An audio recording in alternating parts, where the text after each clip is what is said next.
So when you get to that point, um, your own story. So I know that I think that we both have found our most healthy relationships after going through similar experiences, and we've both been in one for almost 4 years. So I would love to hear more about that journey for you of maybe, having, well, not maybe, but having gone through this traumatic situation and then having your whole life turned upside down and then dating again, being ready for that.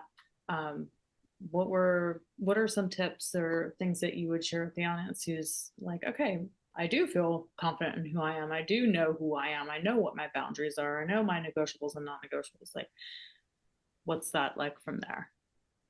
Well, then there's the other half of that equation is are you going to be okay if, let's say, for instance, this lifetime you're just, rolling solo?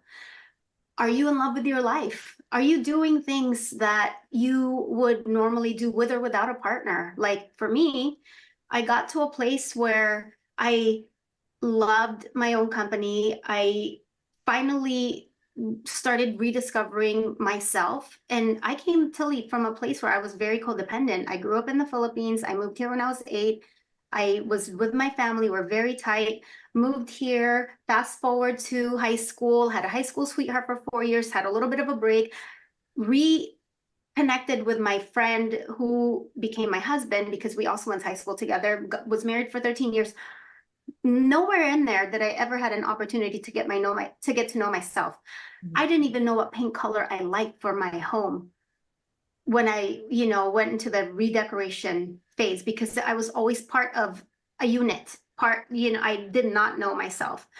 So I got to a place years later doing the inner work to the point where I told God, universe, angel, spirit guides that if there's someone and someone right for me in this lifetime that will complement my life and add value just by being who they are, send them my way. And if not, I'm okay with that too.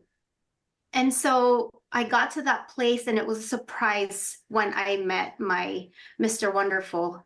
In fact, it was not even, I wasn't looking, and he actually has been a friend of a friend, like a friend group that I've known him for over 20 years. Isn't that interesting how those things work out?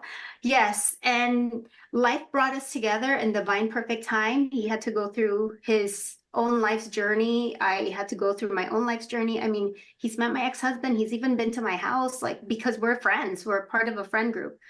And it took me a while to even shift that perspective. Like, if you're my friend, you're my friend. I don't see them any other way. They're like my brothers. So even overcoming that, like, I don't think so. I don't know. And so feeling into it, also having like a really good friend of mine tell me, listen, he's like your male counterpart. I think you need to just, put all these expectations of what you think your ideal person is going to look like. You have to put that aside. And in fact, Talia, I didn't even say this. I did an exercise for myself, which I teach my clients to do. I wrote down all of the qualities, the essence of my person, my ideal person, and I forgot about it. This thing was 10 pages long. And yeah, it was 10 pages long. Oh no, I was very specific because we're always manifesting. This is what people don't understand. We're constantly manifesting. And if their life is not where they want it to be, that's what you are literally manifesting. So it's life is always responding to us.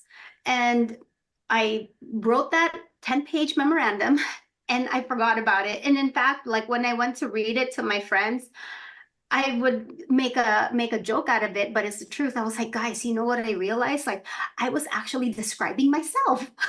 And so yeah, when I met my boyfriend and we started to get to know each other and date, I was like, wow, let me revisit this letter because it sounds very familiar. Like how he makes me feel, what he's like sounds very familiar. And oh my gosh, it's 98% accurate. 98% accurate. It's the nationality that wasn't correct. I never thought I'd be with a fellow Filipino, but Wow. Yeah, I've never dated a Filipino, and you know what? It's Tilly, it's like a breath of fresh air because he knows the culture, he knows the language.